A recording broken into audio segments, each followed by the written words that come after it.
அமலாக்கத்துறை சோதனைக்குள்ளான திமுக எம்பி கதிர் ஆனந்துக்கு சொந்தமான கிங்ஸ்டன் கல்லூரியின் சர்வர் ரூமுக்கு அமலாக்கத்துறையால் வைக்கப்பட்ட சீலை அகற்றக் கோரி கல்லூரி தரப்பில் சென்னை உயர்நீதிமன்றத்தில் மனு அளிக்கப்பட்டிருக்கிறது. இது தொடர்பான கூடுதல் விவரங்களோடு இணைகிறார் எமது செய்தியாளர் ஆனந்த்குமார். வணக்கம் ஆனந்த், உங்களிடம் இருக்கும் தகவல்களை பகிர்ந்து கொள்ளுங்க. வணக்கம்.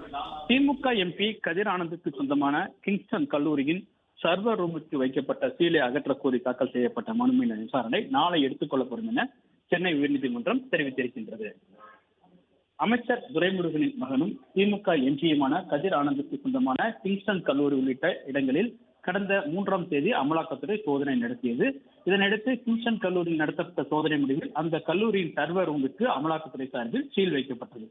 இந்த சீலை அகற்ற உத்தரவிட வேண்டும் என கோரி கல்லூரி சார்பில் சென்னை உயர்நீதிமன்றத்தில் மனு தாக்கல் செய்யப்பட்டது. அந்த மனுவில் அமலாக்கத்துறை சோதனைக்கு முழுமையாக ஒத்துழைப்பு அளிக்கப்பட்டதாகவும், ஆனால் சர்வே ரூமுக்கு சீல் வைக்கப்பட்டதால் கல்லூரியில் உள்ள கம்ப்யூட்டர்கள், சிசிடிவி கேமராக்கள் உள்ளிட்டவை செயல்படாத முடியாததால் கல்லூரியின் ஒட்டுமொத்த செயல்பாடுகளும் தொடங்கியுள்ளதாகவும் மனுவில் தெரிவிக்கப்பட்டிருக்கிறது.